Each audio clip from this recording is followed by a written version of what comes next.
Bueno, muy buenos días a todos y a todas. Gracias por acompañarnos aquí en el comienzo de una serie de conferencias que tienen como tema la generación perdida. Tengo que explicar un poquito por qué ese tema. La primera década de este siglo se consideró por algunos economistas como la década perdida. Pero cuando sobrepasamos la primera década y entramos en la segunda, pues ya se seguía hablando, ya no de una década, sino de un periodo más amplio. Y por eso el concepto de que estamos enfrentando una generación perdida. Dentro de eso, lo que pretendemos es, en esta serie de conferencias, mirar ciertas visiones, ciertas perspectivas de por qué se puede decir que estamos ante una generación perdida. Esta conferencia del día de hoy mira un aspecto específico, la economía en deterioro. Y le llamamos la verdadera historia porque vamos a presentarles a ustedes no opiniones, sino datos. Se van a cansar un poco de todos los datos que vamos a presentarles, pero básicamente cuando usted toma unas decisiones debe estar fundamentados, debe estar basados en evidencia, en datos, en cuestiones reales y no meramente en opiniones. Subsiguientemente, en las otras conferencias vamos a entrar en la crisis fiscal, en la deuda pública y el crédito, en un retroceso social, todo lo cual se habla en el Puerto Rico de hoy. Y es importante que ustedes como jóvenes bien educados tengan conocimiento basado en evidencia de estas áreas. Y terminamos, a pesar del título que dice la generación perdida, terminamos con una conferencia que mira con esperanza hacia el futuro porque está basado en mirar las características de su generación, la generación de los milenios, que es la generación que está enfrentando la situación actual en Puerto Rico. Cuando miramos la economía en deterioro, voy a dividirlo en tres partes. Uno, la situación actual, una descripción, elementos económicos específicos como el producto económico, la situación laboral, los ingresos, los salarios, los niveles de pobreza y desigualdad, y varios sectores económicos con datos, como dije, evidencia. Y lo vamos a ver de una manera secuencial cómo se ha ido desarrollando año tras año. Finalmente, concluimos con unos imperativos de una nueva política pública económica, estableciendo para ustedes unos fundamentos, mirando las consecuencias que han tenido la política pública económica actual y presentando una teoría diferente de desarrollo. Y, aunque desarrollaremos más tarde, algunas políticas específicas para una mayor felicidad y mayor igualdad. Comencemos entonces, y voy a estar refiriéndome aquí a un trabajo de los autores Quiñones Pérez y Seda Irizarry, que describe nuestra situación actual. Piensen ustedes, ahora, cuando yo vaya describiendo esto, si no describe lo que ustedes han visto en el Puerto Rico de hoy. La capacidad de crecimiento económico se está reduciendo. Del 2000 al presente, la tasa promedio anual es de menos 0.5%. No un crecimiento, sino un decrecimiento. Vamos hacia abajo. Y con el comienzo de la crisis actual en el 2006, que es el momento que se estipula específicamente como el comienzo de la recesión, el promedio de crecimiento económico se ha reducido a un menos 1.5% anuales. Peor que los pronósticos preliminares para los años fiscales 2015, 16 y 17 son negativos. O sea que no están anticipando que por lo menos hasta el 17 vaya a haber un repunte de crecimiento en nuestra economía. La capacidad de creación de empleos se ha reducido dramáticamente y eso lo veremos más adelante. Actualmente la tasa de participación está en un 40%. Y eso es más de 20% porcentuales por debajo de la tasa en los Estados Unidos. El ingreso medio por hogar, ajustado por inflación en dólares de 2013, es un 37% del ingreso medio por hogar en Estados Unidos, 19,000 y pico en contra de 52,000 y pico. El ingreso per cápita no llega a la mitad del de Mississippi, que es el estado más pobre de la Unión. Cerca del 46% de la población vive en la pobreza, comparado con 15% en los Estados Unidos. Puerto Rico es el primero en desigualdad, o sea, no solamente en pobreza, sino en desigualdad. Lo que se mide entre la diferencia entre los que más tienen y los que menos tienen. ¿Cuál es la diferencia? Y vamos a estar hablando un poquito más adelante sobre esto. El índice Gini, que es el índice que usan los economistas para medir la desigualdad, de nuestra isla era 0.547 en el 2013, que es más alto en toda la nación americana, incluyendo a Washington, D.C. y Nueva York. El promedio en los Estados Unidos es de 0.481, o sea que tenemos aquí no solamente la tasa más alta de pobreza, sino que la diferencia entre los ricos y los pobres es la más amplia. Y vemos aquí ese coeficiente Gini en perspectiva. Primero para Puerto Rico, 2006, 2007 y más recientemente el 2013, vemos cómo esto ha ido aumentando. Este coeficiente Gini, mientras más alto sea, más desigualdad indica. O sea que los niveles altos de desigualdad son los niveles altos. Históricamente tenemos un dato del 1989 que el índice estaba en 0.56 y como verán ahí, pues entonces ha ido creciendo desde el 1989. Para comparación, el coeficiente Gini en los Estados Unidos es de 48.1 o 0.481. El nivel de pobreza que hablamos ahorita es el más alto que en cualquier jurisdicción. Y aquí vemos a base de los diferentes censos de los Estados Unidos, en el 1970 era 59.6% de nuestra población bajo el nivel de pobreza. Para el 80 bajó un poco, 58%. Para el 90, 55%. En el censo del 2000 se registró la reducción más grande en la pobreza, que fue en la década de los 90 hasta el 2000, y llegamos a 44.6% de nuestra población, o sea, fue el nivel más bajo de nuestras personas, nuestros ciudadanos, bajo el nivel de pobreza. Para el censo del 2010 ven cómo ha ido de nuevo aumentando, 45%. Así que esos son parámetros que nos describen la situación económica de Puerto Rico. Además de eso, si miramos la emigración hacia los Estados Unidos, podemos decir que están alcanzando niveles récord. Entre el 2010 y 2014, el promedio de personas que abandonaron la isla fue anualmente 53,000 y pico de personas. Para el periodo más reciente, entre abril del 2014 y marzo del 2015, el número alcanzó 86,654. La deuda total de la isla es más de 100% de su Producto Interno Bruto, sin contar los pasivos del sistema de retiro público de 43,000 millones. Estos son los pasivos, las obligaciones, las responsabilidades que tienen los sistemas de retiro con los que son retirados del gobierno de Puerto Rico.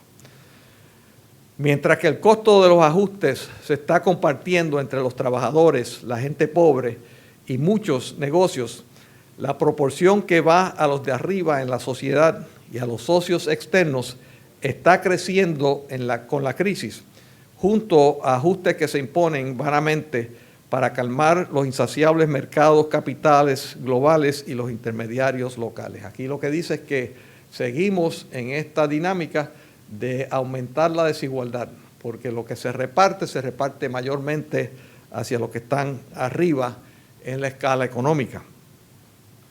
El uso intensivo e indiscriminado de incentivos contributivos ha hecho de Puerto Rico un paraíso fiscal por la libre. Y ustedes oirán las discusiones sobre cómo estimular la economía, y muchas de ellas están basadas en una visión bastante limitada, que es simplemente de que somos buenos solamente para dar exenciones contributivas o créditos contributivos. y verán que eso domina la discusión. Los grupos dominantes se están aprovechando de la crisis para adelantar sus propios intereses y también una enorme economía informal con actividades tanto legales como ilegales está arropando la isla. La economía puertorriqueña se ha convertido en un modelo de extracción capitalista al extremo con más de 30,000 millones repatriados anualmente. Mientras la proporción de las ganancias ha ido a esas élites extractoras, principalmente intermediarios de los mercados capitales y globales, creció un 70% entre el 2005 y 2014. El cuadro económico fraguado por dos administraciones populares es realmente trágico. Estoy usando aquí las palabras del licenciado Luis Dávila Colón en un artículo o un libro, de hecho, tirando al medio, que dice que el desempleo se trepó en 2 puntos. Y aquí comienzo con una trayectoria de varios elementos. El primero es el producto de la economía. Y voy a estarle presentando unos datos de cómo esto ha ido progresando año tras año. Esto del escrito de Luis Dávila Colón es mirando el producto de la economía, ya sea el Producto Interno Bruto o el Producto Nacional Bruto, a través de los años. En el 2007, dice, el desempleo se trepó 2 puntos a 12% con una tasa participativa menguada. Los banqueros criticaron el gigantismo del gobierno y el populismo clientelista de la administración. La Oficina de Gerencia y Presupuesto admitió un déficit superior al año anterior por 5º año consecutivo. Eso fue 2007. Para el 2010 ya veíamos una recesión económica a diciembre del 2010 que redujo en 50,000 millones la riqueza de Puerto Rico. Hubo una pérdida de los valores de los bancos en 24,000 millones de dólares.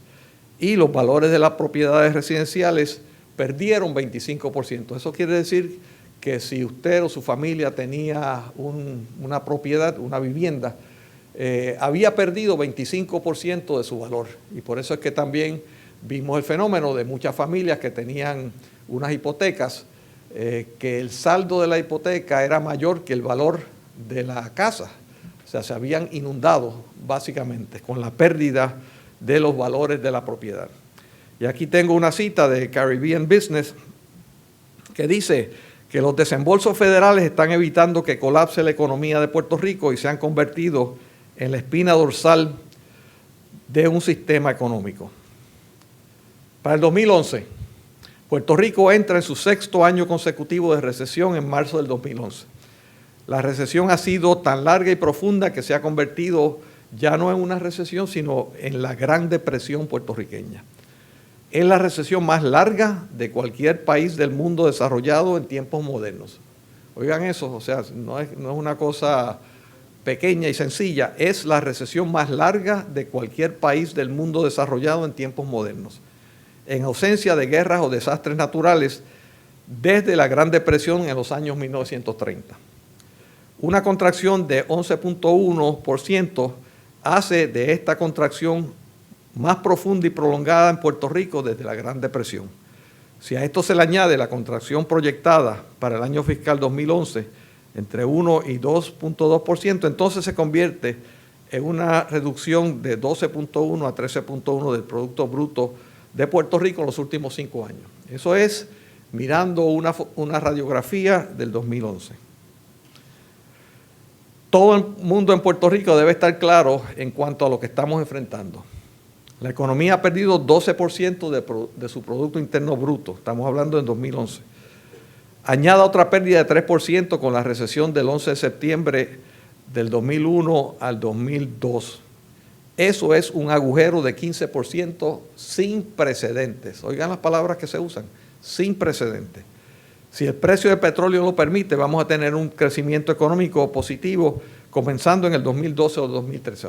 Fíjense que están diciendo, bueno, pero vamos a salir de esto. Y dice, si el precio del petróleo lo permite, que de hecho el precio del petróleo lo permitió porque bajó a los niveles más bajos durante ese tiempo. Y, sin embargo, cuando miramos al 2012 y 2013, esa esperanza se evaneció. En el 2012, después de una larga recesión de 6 años, del 2006, el Producto Bruto Real de la economía se ha reducido a niveles previos del 2002. Algunos analistas calculan una pérdida del Producto Bruto de un 14% en los pasados 10 años. Hasta la han denominado la década perdida. Ustedes ven como ahí ya empezaban a decir que la primera década de este siglo era la década perdida. Y los datos, la evidencia constata eso. Lo que pasa es que continuó. En el 2013, el gobernador García Padilla todavía está heredando la recesión privada de Puerto Rico, ahora con 6 años de crecimiento negativo. Una economía con al menos 300,000 personas que quieren trabajar pero no encuentran empleo. Un déficit presupuestario anual reducido, pero posiblemente todavía rondando a los $1,000 millones. Clasificaciones de crédito de los bonos de la isla que están a un solo paso de ser chatarra. Un sistema de retiro de empleados públicos al borde de la insolvencia. Vean ahí que para el 2013 decíamos que estábamos a un paso de que los bonos fueran chatarra. Todavía no habíamos llegado y había la esperanza de que pudiéramos salir de eso. Pero para el 2014, en Caribbean Business, se reseña que ya vamos por 8 años de contracción económica o de Producto Nacional Bruto y sufrimos una degradación del crédito a nivel de chatarra. Ya no es que estamos a un paso, sino que ya habíamos caído en el nivel de chatarra. La economía de Puerto Rico se ha reducido 14% desde el 2006, cuando la isla entró en recesión. Y vamos a este año, 2016, y qué nos dicen sobre el producto de la economía.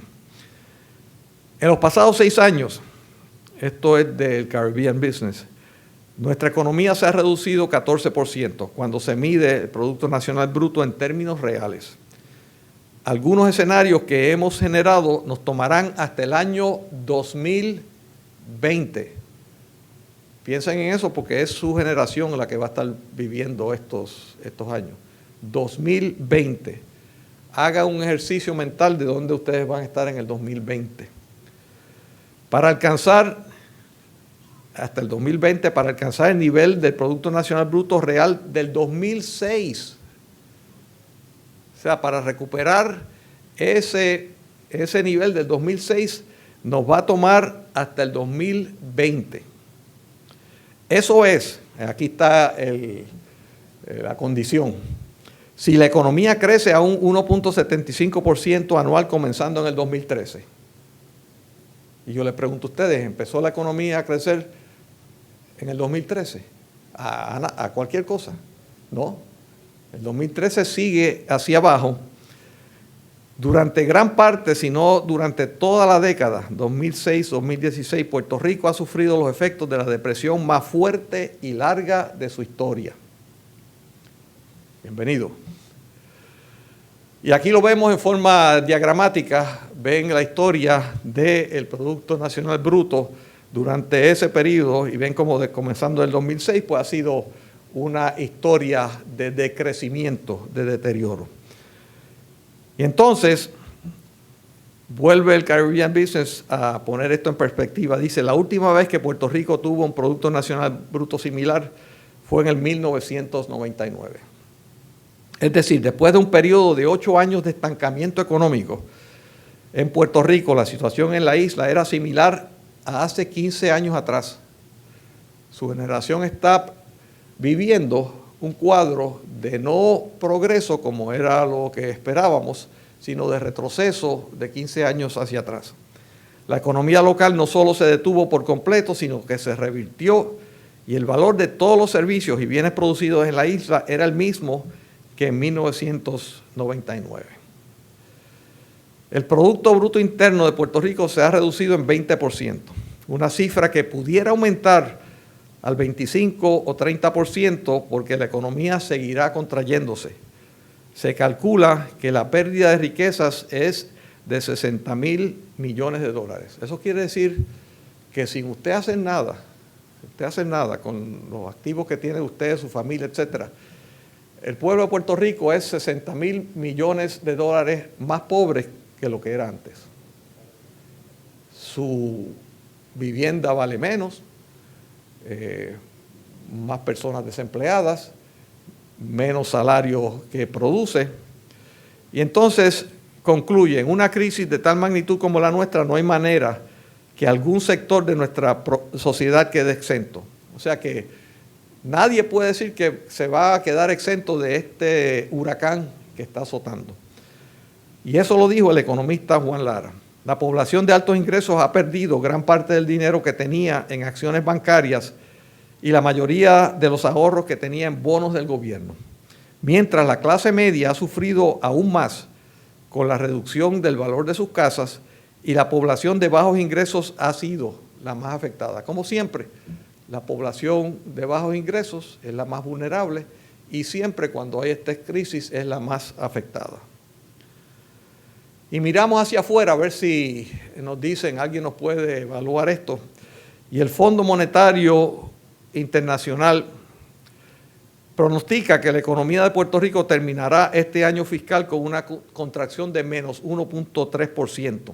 Para el 2017, la economía se reducirá nuevamente por un menos 1.4%. Y el crecimiento económico continuará en negativo. Vean esto, milenios, jóvenes, negativo hasta el año fiscal 2021, cuando se espera. No se espera un crecimiento, mira lo que esperan, que la reducción sea mínima, menos 0.5%. Y esto según un informe del Fondo Monetario Internacional. Eso sobre el Producto Bruto, sobre la economía a grosso modo. Pero vamos a ver la situación laboral y vamos a ver de nuevo cómo pasan los años y cómo se va percibiendo. En el 2010, las cifras del censo indican que 3.124 millones de personas en la isla, 16 años de edad o mayores, de esos 1.639 millones o el 52% no están participando activamente en la fuerza laboral.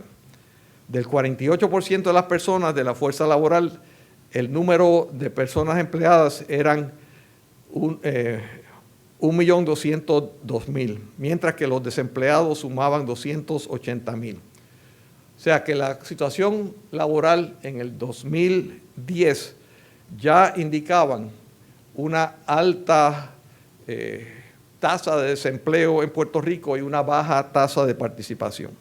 Para el 2011 se llama la atención de la tasa de participación laboral, para entonces la más baja en la historia, 2011.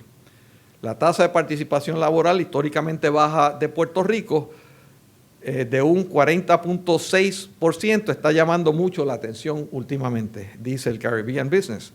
Después de alcanzar un máximo de 47.7% en el 2005, la recesión convertida en depresión que comenzó en el 2006 llevó a que la tasa de participación laboral vaya de mal en peor por la pérdida de 200.000 empleos y una precipitada reducción de 12% en el Producto Nacional Bruto. Esto llevó a la históricamente baja tasa de participación laboral de 40.6 en marzo del 2011. Todavía por encima del 40% en marzo del 2011. 2012.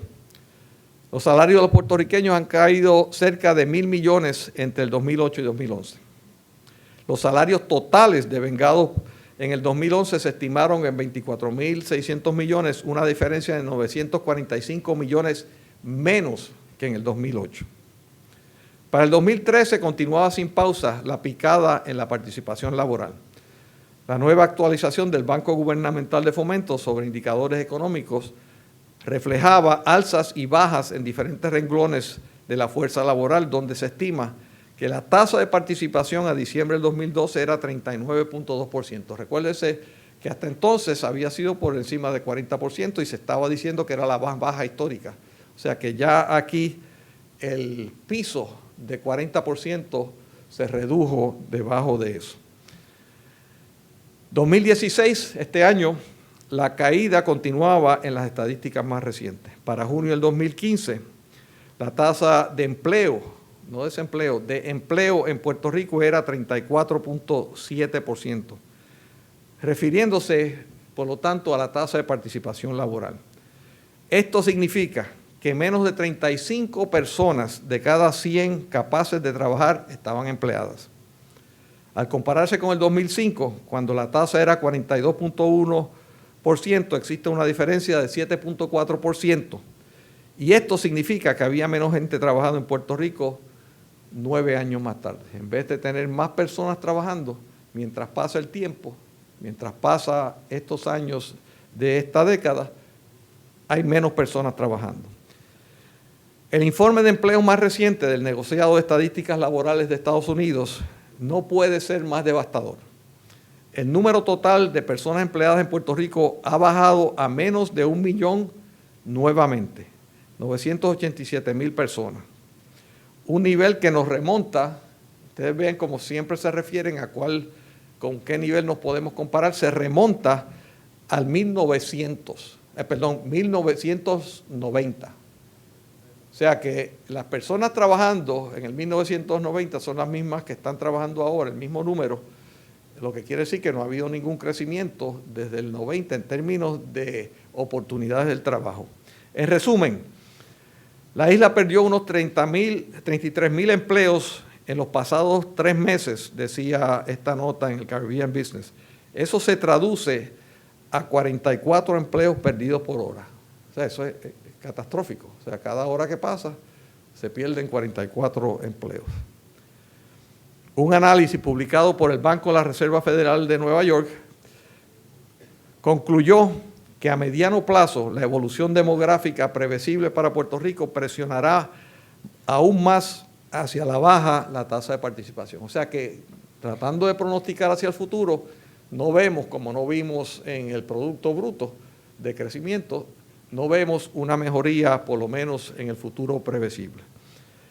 Indica que luego de experimentar una alza de 10% entre el 2001 y 2006, la fuerza laboral de Puerto Rico se ha desplomado en un 20% y se sitúa en su nivel más bajo en 25 años.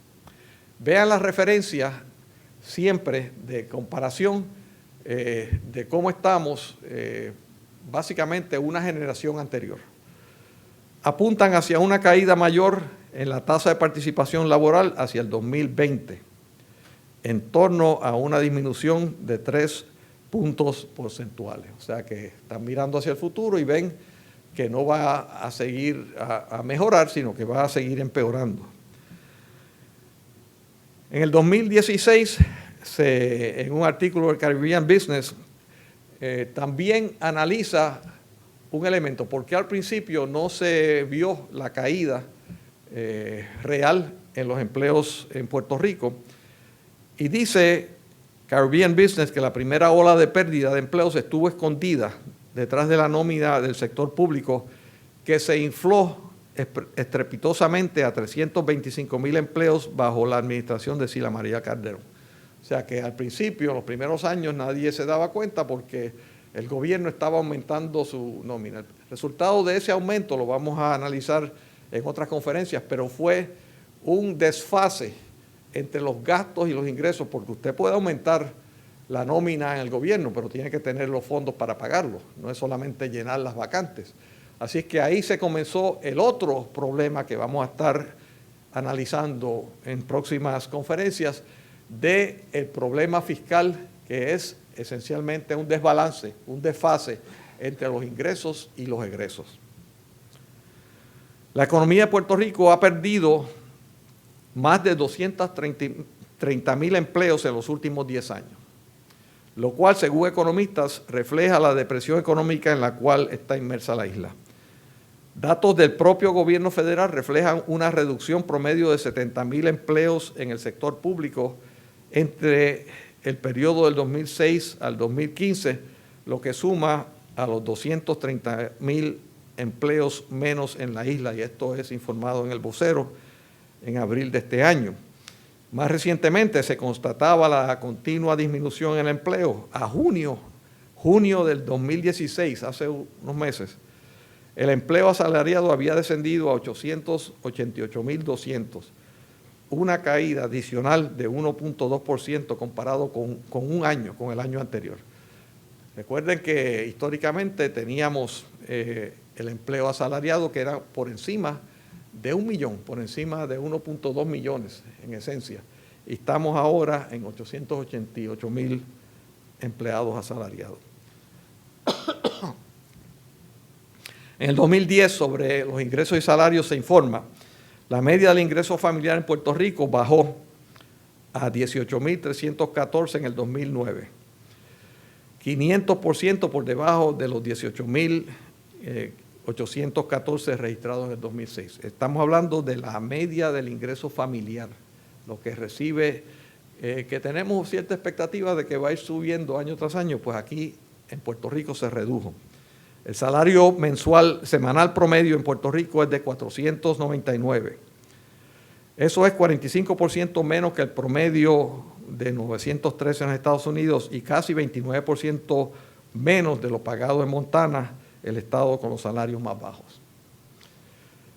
El nivel de pobreza, otro medidor, otra métrica. En Puerto Rico aumenta el nivel de pobreza medido por el censo federal. El periodo del 2005 al 2009, 45.1 por debajo. Ya para el 2014 ha subido a 46.3%. O sea que recordarán que en la década del 90 bajó hasta el año 2000 y fue la bajada, la mejoría más grande en el nivel de pobreza en Puerto Rico. Pero desde 2000 ha comenzado a subir nuevamente y ya ha subido a 46.3% en el 2014. Ser de clase media en el 2014 no es lo que solía ser anteriormente. El cambio hacia el surgimiento de los nuevos pobres en medio de la recesión ha sido significativo y la clase media se ha reducido de un 40% de la población de la isla hace una década a un 25% al presente. ¿Qué está pasando? Vimos que había mayor desigualdad y eso se refleja en una disminución de la clase media. Elemento importante en los desarrollos económicos de las sociedades, la clase media. Varios economistas presagiaron el peligro de la desaparición de esta clase media tan importante. El economista Elías Gutiérrez entiende que al presente experimentamos lo que él llama la muerte de la clase media, que ha visto desaparecer sus ahorros e inversiones y reducir el valor de sus propiedades. La clase media local ha perdido 40% del valor de sus caudales, 40% la clase media, y 30% del valor de sus residencias. Dice Gutiérrez, nos hemos empobrecido en 7 años en un salto enorme. Por otro lado, otro economista, Jaime Benson, dice, a menos que se detenga o se revierta este proceso de deterioro, la clase media está en peligro o en riesgo de desaparecer. Entonces miramos esa desigualdad que está estimulando a que desaparezca una clase media y tratamos de analizar qué es lo que está ocurriendo. Y aquí es como lo dice un profesor de la Universidad de Puerto Rico, el profesor Argeo Quiñones, que dice, y lo cito, mientras el ingreso nacional neto ha aumentado 18% entre 2006 y 2015, las ganancias de las corporaciones han crecido. O sea, el ingreso nacional ha aumentado 18%, ¿okay? Global todo.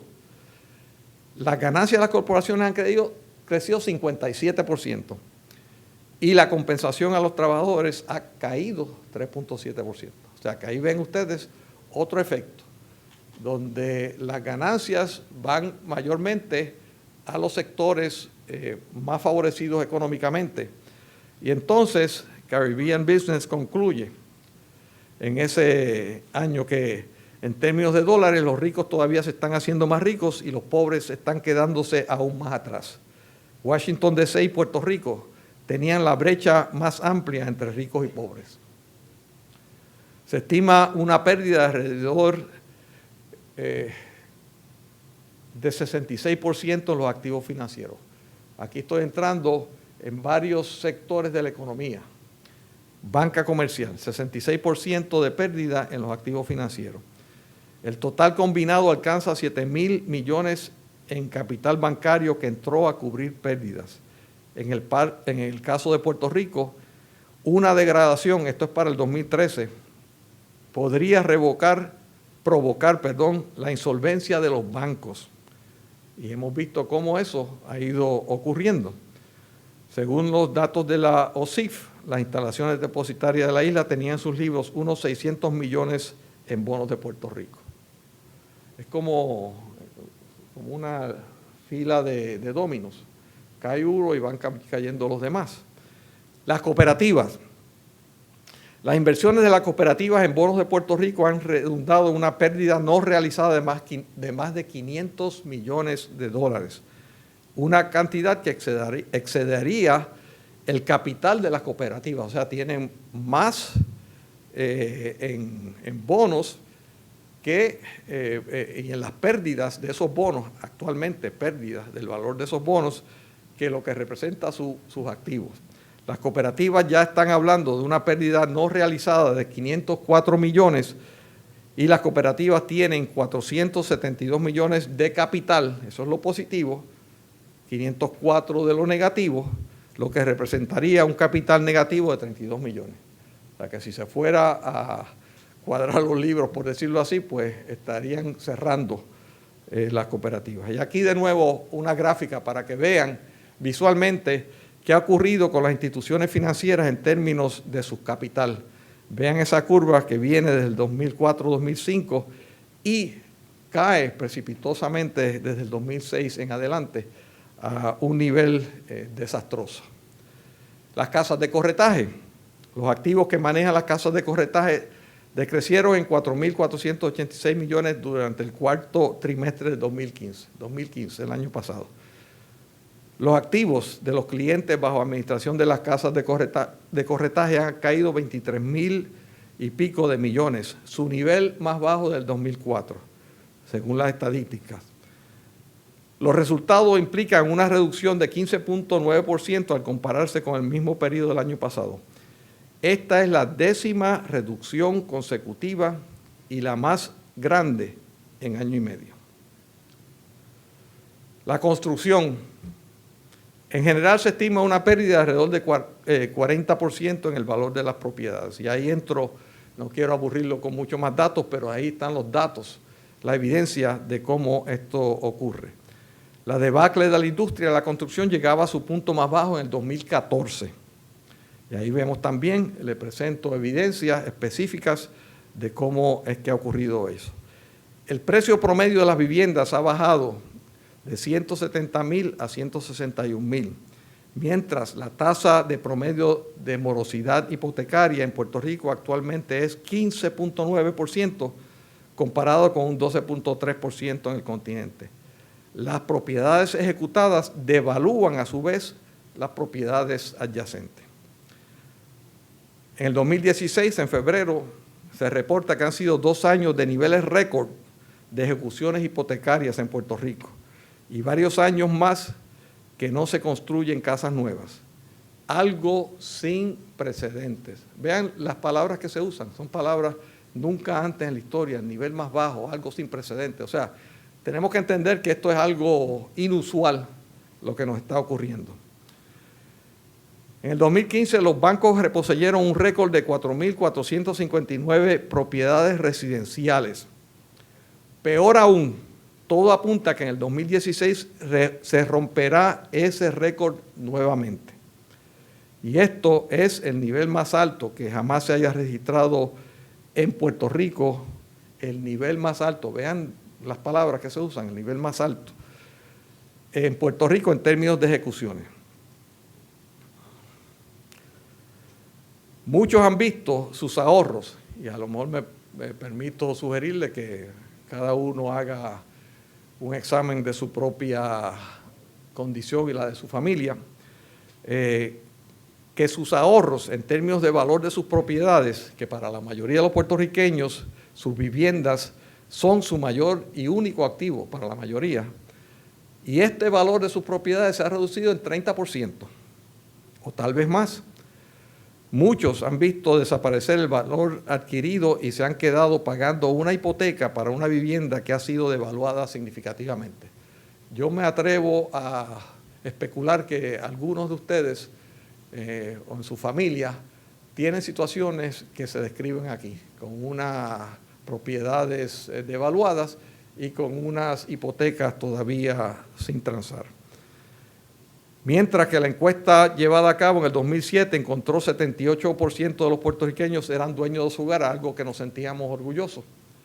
Pero en el 2010 se señalaba que esta cifra había bajado a un 64%. O sea, que los puertorriqueños están perdiendo sus propiedades, sus viviendas. Cada vez somos menos propietarios o dueños de nuestro propio hogar. Y como resultado de todo esto también, pues entonces se ha desarrollado una economía informal, que se dice que la profunda recesión que atraviesa Puerto Rico ha incidido en el incremento de la economía informal, la cual se estima entre 14,000 a 16,000 millones, equivalente al 28%, una cuarta parte de la economía total es lo que llamamos la economía informal, de sistemas que circulan fuera de la actividad formal. Esto representa un escape millonario del ingreso al fisco y se estima que el gobierno deja de devengar por dicha práctica más de 700 millones de dólares. Yo sé que le he tirado cifras y evidencias, pero quiero que entiendan, no específicamente el porciento, sino que vean el movimiento y por qué estamos llamando esto la década, no la década, sino la generación perdida. Porque con todos esto, estamos mirando solamente ahora los elementos económicos. En las próximas conferencias entraremos en otro elemento. Pero estamos viendo aquí cómo ha ido un deterioro la economía que refleja lo que podemos llamar esa década perdida. Bueno, y pues, si esto es así, ¿qué hacemos? Bueno, me permito sugerir ciertas cosas. Primero, el modelo predominante está basado en elementos y métricas estrictamente económicos. Si ustedes van por ahí, oyen el radio, oyen personas discutiendo y están discutiendo cómo vamos a estimular la economía, pues casi siempre lo hacen en términos de métricas o parámetros económicos, que si vamos a dar créditos contributivos, beneficios para ciertas personas contributivas, etcétera, son todos medidores económicos. La meta, en términos generales, es estimular ganancias. Esa es la meta. Nosotros promovemos la economía estimulando ganancias. Las consecuencias de las políticas actuales económicas son, como hemos visto, un estancamiento económico, una tremenda desigualdad económica. No hemos discutido, pero lo discutiremos adelante, la ingobernabilidad de nuestra sociedad y los efectos dañinos que todo esto tienen en nuestros sistemas democráticos. Ante eso, me permito sugerir una nueva política pública económica basada en derechos humanos, basado en oportunidades para el desarrollo de las capacidades humanas, el concepto de empoderamiento a la gente, a nuestra gente. La meta no es generación de ganancias, sino que la meta es la búsqueda de la felicidad. ¿Qué queremos nosotros? En realidad una sociedad que genere muchas ganancias y que tenga los problemas que vemos ahora para muchas de nuestras poblaciones, o buscar lo que a final de cuentas es lo que vale más, que es la felicidad de nuestra gente. Y entonces la pregunta, ¿qué hacer? Pues tenemos que cambiar las reglas. Los imperativos de esta nueva política pública económica está basado en unos fundamentos, en unas políticas pro empoderamiento del ciudadano, políticas pro mayor igualdad y felicidad y políticas sobre mayor participación ciudadana en favor o pro poblaciones vulnerables y pro familia. Se basa en una filosofía de economía de mercado, sí, pero no una economía de mercado ilimitada, sin límites, sin reglamentación, sino guiada por justicia social y protección del ambiente. El crecimiento económico o la prosperidad, podemos decir, estaría basado en el desarrollo del elemento humano. Y eso volvemos al concepto del empoderamiento del ciudadano. Un aumento en la productividad mediante el uso de tecnología, sin destrucción o sobreexplotación de los recursos naturales y participación justa en las ganancias. Y este es el concepto de justicia social. Eso sería lo que este nuevo modelo persigue. Y entonces, eso nos dirige a establecer unas políticas pro mayor igualdad y felicidad y definir unas nuevas métricas. No solamente las métricas económicas, Producto Bruto, el nivel de desempleo, etcétera, sino también vamos a mirar el producto Gini, la diferencia, la desigualdad, y lo que habremos de desarrollar más adelante, que es, en vez del Producto Nacional Bruto, el Producto Interno Bruto, que es económico, el Gross National Happiness, o el Producto Nacional de Felicidad. Y eso es un concepto que hemos desarrollado antes y que podemos discutir en conferencias posteriores. En la economía de mercado que tenemos ahora, yo creo que hay un consenso que la economía de mercado en sí es una estructura favorable para el progreso. Ahora, ¿a quién favorecen las reglas? Las reglas básicas del capitalismo no están escritas en piedra, eso nos dice Robert Reich, que fuera el secretario del Trabajo Federal. Están escritas y son implementadas por seres humanos. ¿Cómo funcionan los mercados? Depende de lo que nosotros, los humanos, escribamos como reglas. Esas reglas no existen en la naturaleza. O sea, si alguien le dice, mire, esa es la manera que funcionan los mercados en la naturaleza, no. No, son definidos por reglas que nosotros mismos implementamos. Las reglas no son neutrales. Pues puede ser más a favor de uno que otro. Y no son tampoco universales. Pueden ser buenas aquí y a lo mejor no tan buenas en el Medio Oriente. Como tampoco son permanentes. Los escenarios cambian y por lo tanto las reglas también pueden cambiar. Y Robert Reich nos dice en su libro Saving Capitalism, el sistema contributivo está prejuiciado a favor de los dueños de la riqueza. O sea, los que más tienen bajo este sistema son favorecidos, como están las reglas escritas ahora. Y en contra de las personas que derivan sus ingresos de sus salarios. Las ganancias de capital tienen una tasa de contribución más baja que los ingresos ordinarios. Y si ustedes cuando llenan su planilla están a merced de unas tasas contributivas que son mayores por sus salarios de las que se aplican a los ingresos de capital, sean a través de los bonos, sea a través de ganancias capitales, esos tributan a una tasa menor. ¿Y qué es eso? Pues una regla que se escribió que está favoreciendo a los que más tienen capital. Nos dice Reich, si no hubiese tanta redistribución hacia arriba, como le he descrito, distribución hacia arriba en los mercados, no necesitaríamos tanta redistribución hacia abajo a través de los impuestos y pagos de transferencia. Hay muchas personas que objetan los programas de beneficencia porque dicen que es una transferencia de los de arriba hacia los de abajo. Bueno, Reich dice que si no hubiera tanta transferencia hacia los de arriba, pues no era necesario hacer eso. Es como un Robin Hood en reversa. Se le coge a los pobres para darle a los ricos. Ustedes recordarán que Robin Hood le robaba a los ricos para darle a los pobres. Pues esto es un Robin Hood en reversa. Quiero que entiendan eso porque es importante cuando se reescriben las reglas. Y entonces las consecuencias políticas de esas políticas económicas actuales desembocan en la desigualdad. Esa desigualdad puede ser social, política, de oportunidades, de resultados, todo está entrelazado, pero estamos enfocando aquí en la desigualdad económica. Y Joseph Stiglitz, este es un premio Nobel en economía, nos dice lo siguiente: si no son las inexorables leyes económicas lo que está creando tanta inequidad en América, ¿qué ha sido? La respuesta más directa es nuestras políticas públicas y la política. Por eso es que quiero que entiendan que ante la descripción de la década perdida o de la generación perdida, que todo esto tiene relación a las reglas que se escriben. Todo eso tiene relación. Y entonces Stiglitz nos está diciendo nuestras políticas públicas y la política. Por eso la importancia de la política pública que se establece. Y sigue, hemos encontrado la raíz del problema.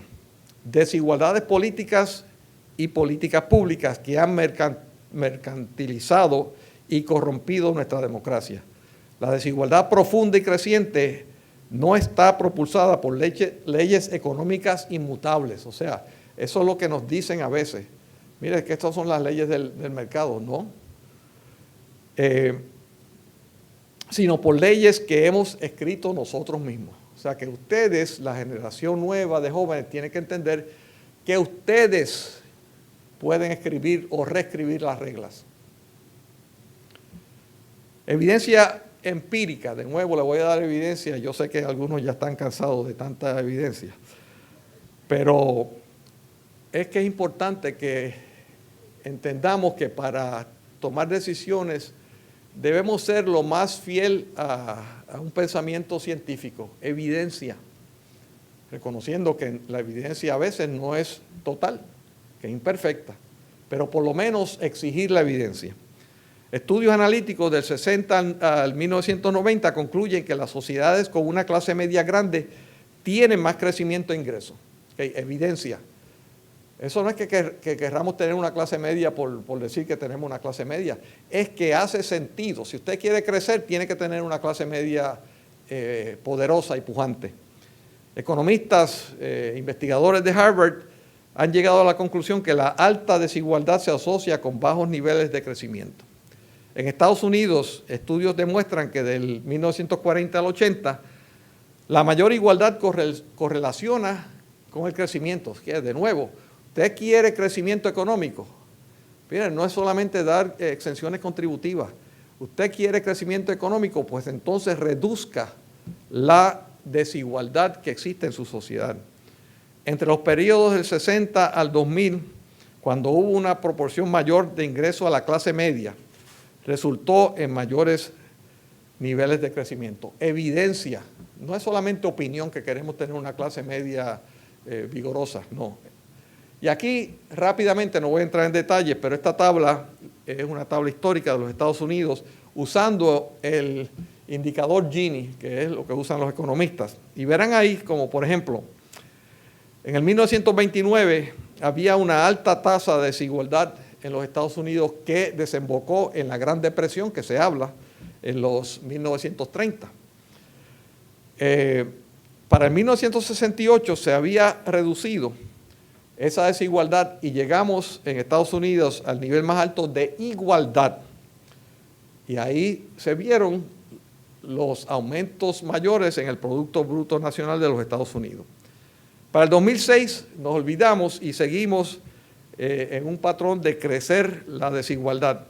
Y entonces, en el 2006, de nuevo, un nivel alto, 47.0, el nivel más alto de desigualdad desde esa depresión ocurre. Y entonces, ¿qué desemboca eso? Pues desemboca en lo que fue, históricamente ya sabemos, en la gran recesión del 2008. Y así vemos entonces como desde entonces ha bajado un poco, pero le señalo en el 2011 que ya nuevamente estamos en un nivel de alta desigualdad. En la fase de recuperación de la recesión, 288,000 millones en nuevos ingresos se produjeron en esa fase de recuperación. 93% de esos ingresos, o sea, de lo que se produjo en esa recuperación, 93%, fue al 1% superior, o sea, de los que tenían las riquezas más altas que 99% de la población, que es lo que se definían que ganaban más de $352,000 al año. O sea, fue un incremento de 11.6%. De 37% de los ingresos fue al 0.01%, un aumento de 21% anual. El resto de la población, o sea, cuando hablamos del resto de la población, 99%, en ese periodo de recuperación, sus ingresos aumentaron $80 al año. $80. Entonces, le pongo esta evidencia para que vean que esto sigue. La relación de la compensación del principal ejecutivo de las corporaciones contrastada con sus trabajadores. Esto es las grandes corporaciones. En el 1965, el CEO o el principal ejecutivo ganaba 20 veces más que sus trabajadores. 1965. En el 78 había subido a 30 veces. En el 95 había subido a 123 veces. O sea, el CEO ganaba 123 veces más que sus trabajadores, que el promedio de sus trabajadores. En el 2013 subió a 296 veces. Y para el 2015 había sobrepasado 300 veces. O sea, el CEO ganaba un salario 300 veces más que sus trabajadores. Y ven la progresión, o sea, la desigualdad va creciendo.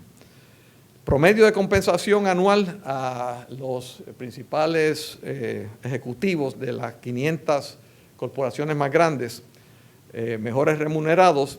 En el 1992, esos 500 CEO devengaban un promedio de $8.9 millones. Ese era su salario, esos eran sus beneficios. Y uno diría, bueno, pues está bastante bien, ¿no? Anualmente 8.9 millones. Pues para el 2012 eso había subido a 30.3 millones. O sea, un ejecutivo en promedio de esas corporaciones grandes se ganaba 30 millones en promedio. $30 millones anuales. Y entonces, cuando lo vemos a nivel de poblaciones, quiero que vean de esta tabla, que es un poco complicada, pero quiero que vean lo que surge de aquí.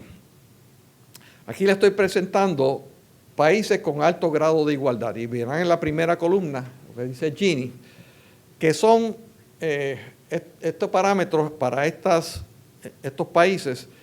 Todos están por debajo de 0.35. Quiere decir que son países que hay mucha igualdad. Recordarán que Puerto Rico está en el 50 y pico %.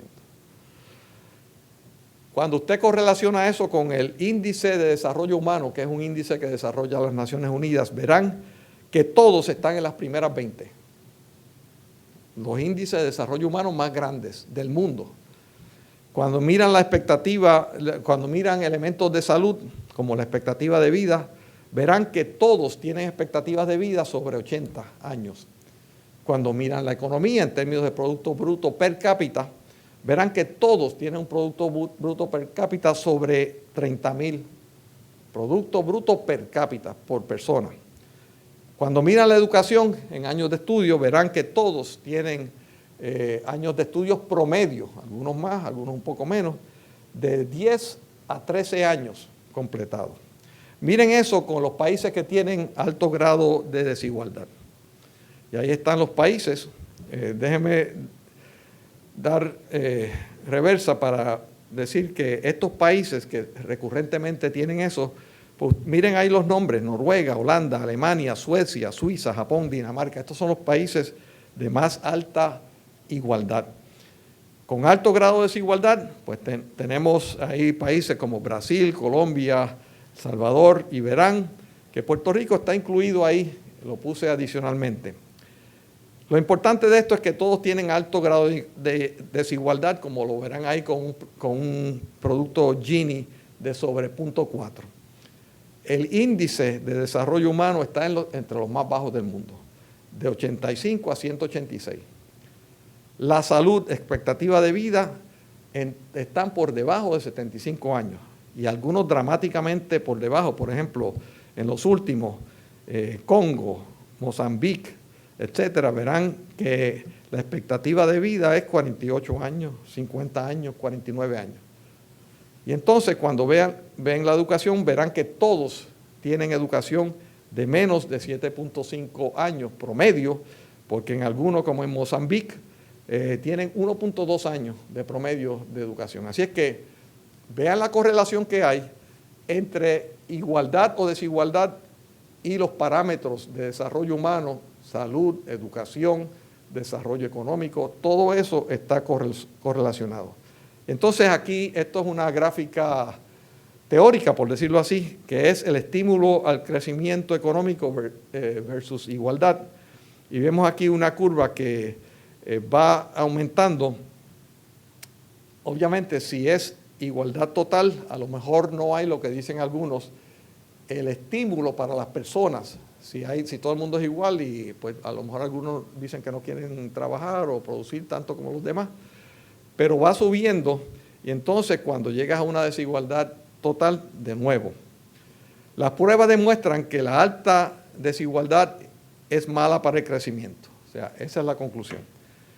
Y Robert Reich de nuevo dice que la creciente concentración del poder político en una élite corporativa y financiera ha podido influenciar las reglas que rigen la economía. La consecuencia ha sido un mercado organizado por aquellos con grandes riquezas con el propósito de seguir aumentando su capital. De nuevo, ¿quién escribe las reglas? Las reglas no son inmutables. ¿Quién escribe las reglas?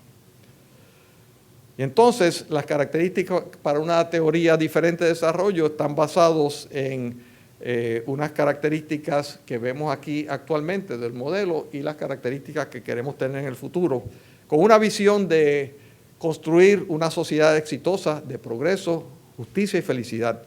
Y las características básicas de esa visión futura es que es una sociedad basada en el conocimiento, impulsada por la innovación y la creatividad. Individuos, personas, seres humanos apoderados óptimamente, que tengan oportunidad de desarrollarse al máximo y una oportunidad tecnológica que a la postre redunda en menos trabajo obligado, no si usted quiere voluntariamente hacer unos trabajos, más tiempo disponibles para actividades creativas. Y entonces, como sé que avanza el tiempo, no voy a entrar en unas indicaciones específicas, pero sí dejarlo con unos pensamientos. ¿Qué hacer? ¿Qué debemos hacer ante esta situación? Y El País, esto es un editorial en un periódico español, dice: el Estado debe actuar para cambiar las reglas de juego, con la confianza de que esas nuevas reglas, supuestamente más justas, harán mejorar a los individuos. Stiglitz de nuevo nos dice: las buenas noticias son que nuestro pensamiento se ha redefinido. Solía ser que preguntamos cuánto crecimiento estamos dispuestos a sacrificar por un poco más de igualdad y oportunidad. Ahora nos damos cuenta que estamos pagando un alto precio por nuestra desigualdad y que el aliviarla y promover el crecimiento son metas complementarias y no entrelazadas. O sea, no tiene que ser una en contra de las otras. Usted quiere mayor crecimiento económico, pues debe buscar mayor igualdad porque eso promueve el crecimiento económico. Y finalmente, que pensemos en cómo concluye Robert Reich. El reto no es solo económico. O sea, esto no es meramente algo que se analiza desde el punto de vista de los economistas, en cada cual en su mundo económico, con las reglas económicas, no. Porque como hemos visto, depende de unas reglas que hacemos nosotros mismos, los seres humanos. Así que nos recuerda Robert Reich que el reto no es solo económico, sino político. ¿Cómo cambiamos las políticas públicas? Muchas gracias por su paciencia y a los que quieran, pues los veremos para la próxima conferencia que atenderemos la crisis fiscal, la verdadera historia. Gracias. Mi nombre es Chayan Mata, estudio comunicaciones aquí en la Universidad del Turabo. Quería preguntarle por qué comenzó la década en el 2000 y no la comenzó antes. Bueno. Ya que hay datos que indican que bajo su administración, Sila María Calderón heredó un déficit de 700 millones y que usted abonó a la deuda pública 12,000 y pico de millones de dólares. Muy bien. Me alegro que traiga a la discusión pública esos mitos. Bueno, son datos que están en los periódicos. No, pues yo te voy a dar datos. Es más, búscame un libro del libro que yo escribí donde constato todo eso.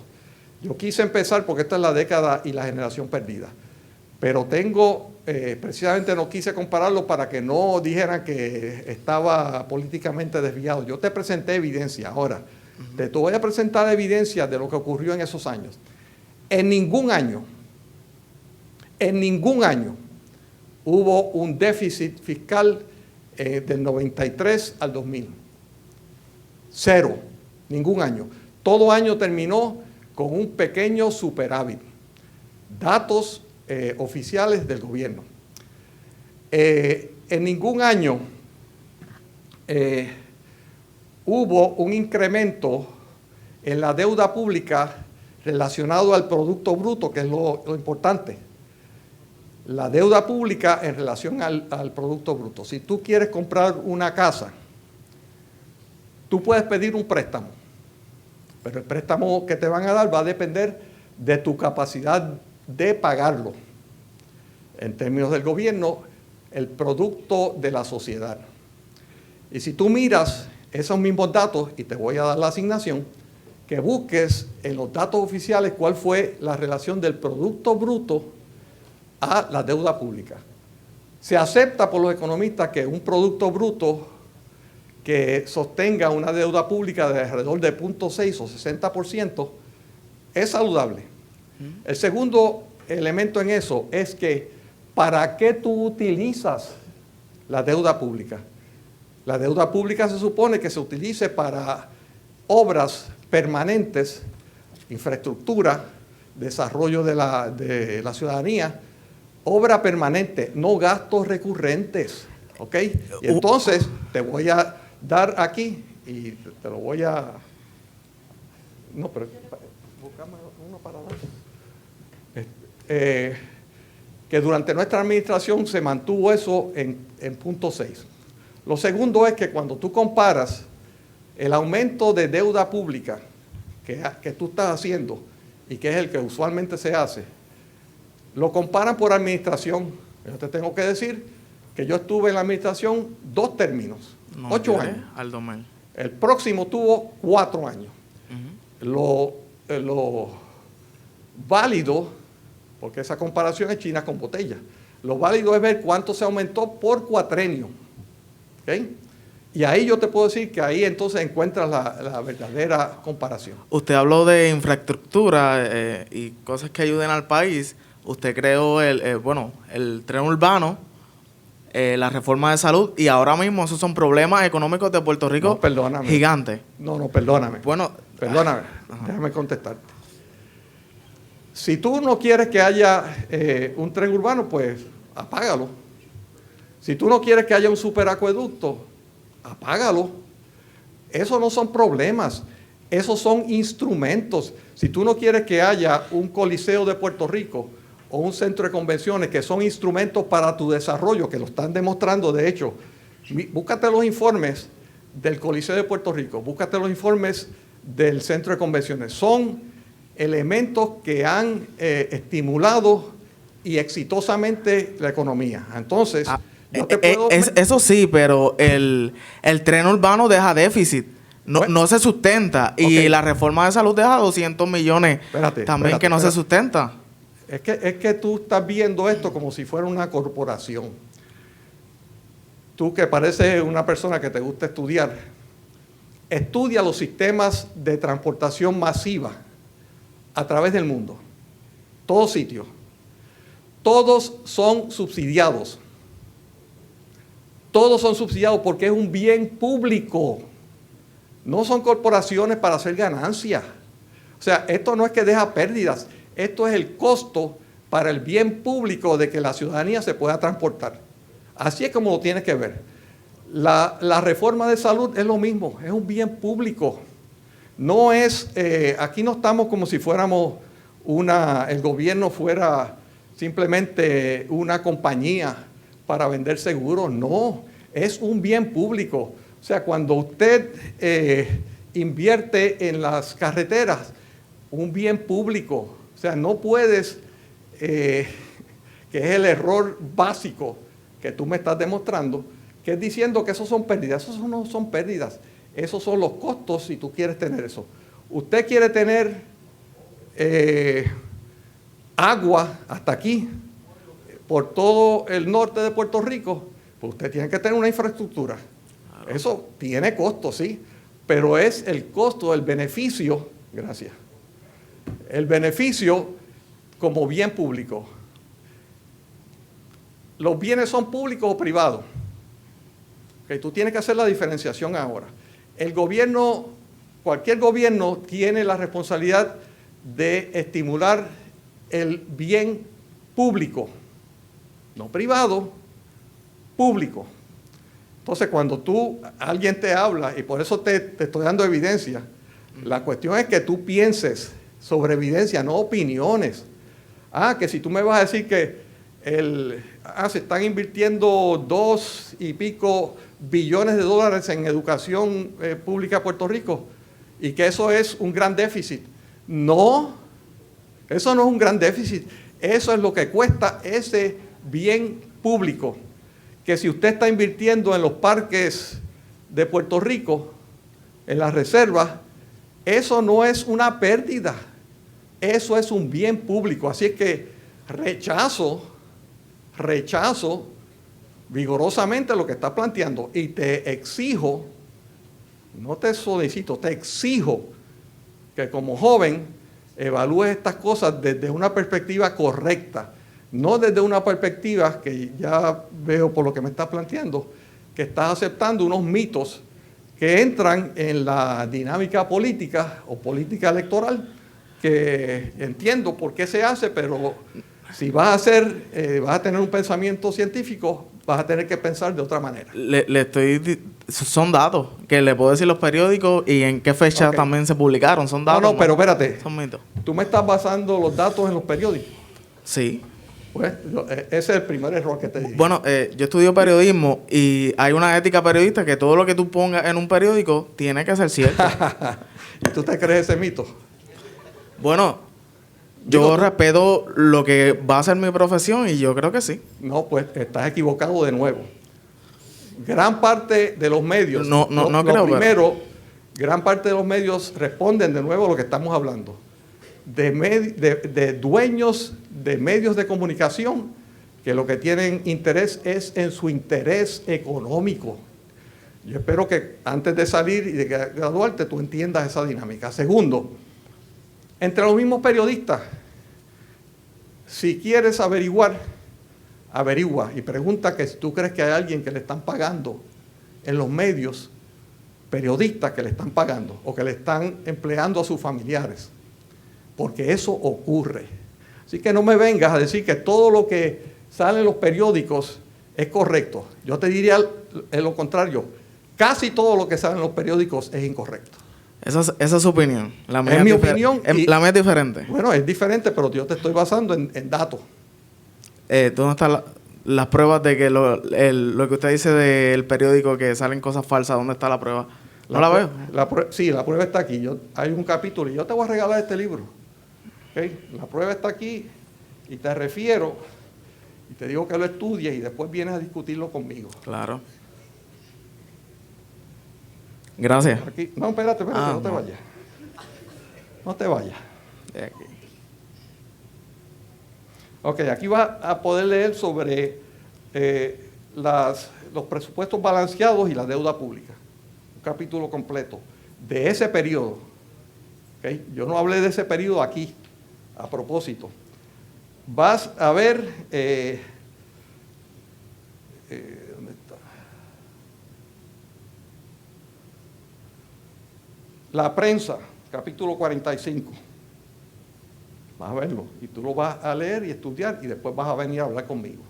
Claro. ¿Okay? Así que yo lo que te pido es que busques los datos, no solamente en los periódicos, busca los datos en los informes, busca los datos en los estudios académicos de personas que estudian los diferentes asuntos. ¿Cómo tú puedes documentar esto? Pues una de las maneras es buscando cifras oficiales. ¿Okay? Esa es una de las maneras, porque ahí se supone que no haya mucho sesgo. Así que lo que estoy diciendo, otra de las maneras es buscar cuando yo empecé con la descripción de la situación actual, era basado en unos profesores académicos que han estudiado esto. ¿Okay? Pues yo creo que hay los elementos de juicio. Lo que estoy diciendo es que es un tanto superficial llegar a tus conclusiones basado en lo que dicen los periódicos. Te lo reitero. Y yo sé que estoy diciendo algo que no es políticamente correcto, pero es la realidad. Y ustedes son jóvenes y ustedes tienen que empezar a pensar por su cuenta. Y entonces, lo que les pido es que busquen, vamos a llegar a conclusiones diferentes a lo mejor, pero que estén basadas en evidencia científica. Ustedes le enseñan cómo es el método científico, que es basado en examinar evidencias y llegar a ciertas conclusiones. Así es que, de nuevo, especialmente a los que van a comunicaciones, les lanzo el reto de que examinen su propio campo. No son todos monjitas de la caridad. Y si ustedes quieren ver desde otra perspectiva a alguien, busquen en Google al presidente Correa del Ecuador. Yo no comulgo con él en gran parte de las cosas, pero vean cómo se presenta una perspectiva del periodismo con intereses particulares en unos grandes intereses. Así que si quieren mirar eso, búsquenlo en Google, Correa, presidente del Ecuador, prensa. Así que les planteo ese reto. Si después quieren venir a discutirlo, con mucho gusto. Bueno, pues muchas gracias.